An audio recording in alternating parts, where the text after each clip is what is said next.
Hi everyone, Vanessa here, your ally through the ups and downs of this journey we call life. And today I wanted to talk a bit about confirmation bias and the loops that it creates in our minds and consequently in our realities. So confirmation bias is moving through life and selectively picking out bits of information and input that confirms our beliefs, and our biases and our prejudices. And this is mostly happening on the subconscious level. So on the low vibration side of things, if your belief is that there's always something coming around the bend to take your money, then your mind will focus on the aspects of your experience where that happens and ignore everything else. It's weird. So you could have a really big contract come in, bigger than you've ever had before, and then you get your tax bill, you get this bill, blah, blah, blah, blah, blah. All your mind is picking up on is the bills and the outflow of money, because our brains are wired to pick up on patterns. So if that's your belief, that there's constantly something coming to take your money, then that's what your brain will focus on. It will ignore the fact that there's constantly money coming in and that you have the ability to pay these bills. And it will focus on the fact that the bills keep coming and there's always something to take your money. And that's what you will remember, and that's what you will focus on, and that's what you will see. You won't see the constant inflow of money and the circle of abundance of the universe. You'll just see what's going out. And where this can get kind of dangerous is that you are solidifying these beliefs in your mind and just burrowing through these neural pathways, making them deeper and deeper and stronger and a more well-worn paths. And this could be for anything. Money beliefs about your weight, beliefs about your self-esteem. If you have low self-esteem and you're always worried about, you're extra sensitive about people ignoring you, then your brain will be picking up on little, even neutral behaviors from people and creating an issue out of it, making it seem worse than it is, because that confirms your bias that you are not worthy of someone's attention. It's weird how the brain works. And this is why I am so passionate about personal development and about learning how to retrain your mind and retrain your thoughts. Is because literally your thoughts become your reality. Your thoughts form your perception of what's going on in your life. And that's why you could have two people go through the exact same experience and come out on the other end with totally different stories to tell. Is because you are seeing life through the filter of your beliefs, through the filter of your thoughts, and through the filter of your biases. And this is why I also think it's important to surround myself, just speaking from my own experience, I find it important to surround myself with people who have opposing views. It challenges me in a big way to open my mind and think about things in a different way and challenge my beliefs and my perceptions and my biases. And it's really uncomfortable sometimes, because who likes being wrong? I don't think I know anyone who actually enjoys being wrong. But being wrong about something, or realizing that you've been thinking a certain way for your entire life and realizing that it doesn't serve you, it's actually empowering. It can be empowering. Once you get over that initial discomfort, it's empowering, because it's allowing, it's proving to yourself that you actually do have control over your experience of life. whether you believe it or not, you do get to choose what you think about everything that happens in your life. And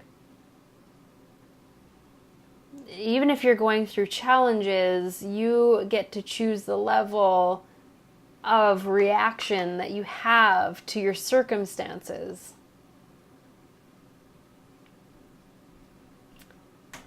And that might be weird to hear because we're so used to running on autopilot and just reacting to whatever comes to us from our external world. But our external world is reflecting back to us our beliefs.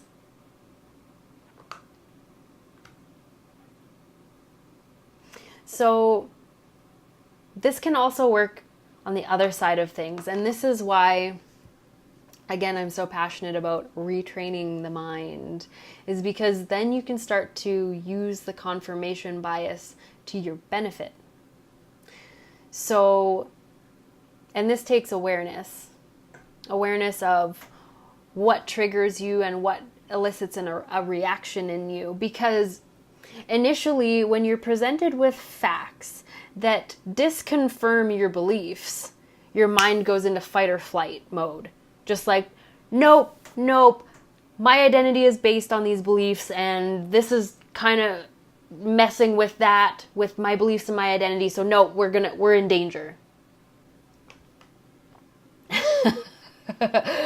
But if you can be present with what's happening and be present with that reaction and realize what you're reacting to, what your mind is reacting to, you can start to retrain your mind. So if you, for instance, if you're hypersensitive to people not paying attention to you, and that reflects on your self-worth, and you find you're in a situation where you're being ignored and reacting to being ignored, be with those feelings. And this is a good time to start using some affirmations or just trying to change your mind about what's happening. So rather than sitting there and stewing about being ignored,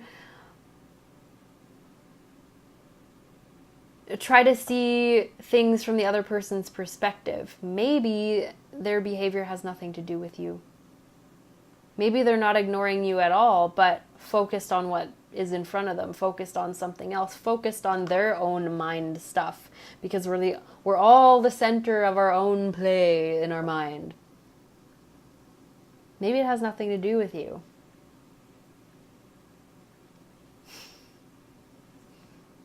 And same with the money thing. Next time the bill comes and you feel yourself getting all flustered and, oh, life's so unfair and there's always something to take your money. Stop.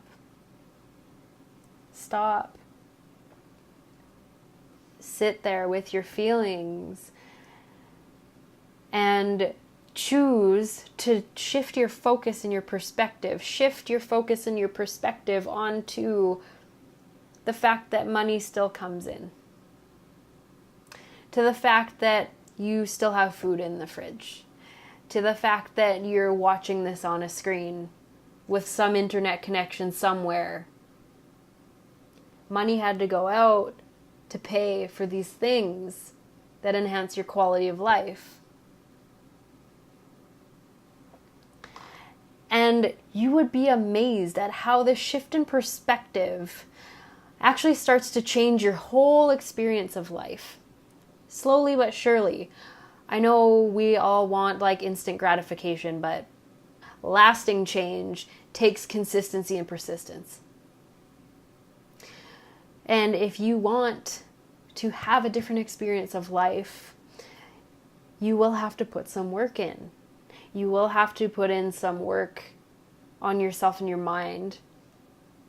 But it's so worth it. It's so worth it. And just speaking from my own experience and my own journey with this, it is so incredibly worth it.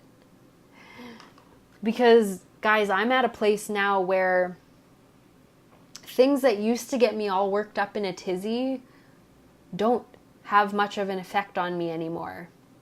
I recently just had some drama around me and I was able to sit and be calm and observe what was happening and not get reactive. I was still a little bit like flustered, of course, it just happens with adrenaline, but I wasn't like bawling my eyes out and doing the whole thing like I usually would. And that's what happens when you do this consistent work, is it happens so subtly. The changes happen so subtly that you get to a situation like that and realize how much you actually have changed over time. And it's fascinating. It's fascinating to see how the mind works and to see how, some that used to make you so crazy don't make you crazy anymore. It's liberating, it's empowering, and that's why I want to talk about this with you guys. That's why I want to make these videos and share my experiences and what I'm learning and have a conversation. Respectful conversation. Is because we're all in this together and we're all here to learn from each other. If we weren't here to help each other, there wouldn't be so many of us here. You'd be here by yourself doing your own thing. But there's 7 billion of us here. We're all walking each other home, as Ram Dass says. So let me know what you think. Let me know your experience. Try it out. Try something different. If you want a different experience of life, you will have to do things differently. Even just a little bit differently. Okay, guys. I'll talk to you soon. Namaste. So much love. Bye.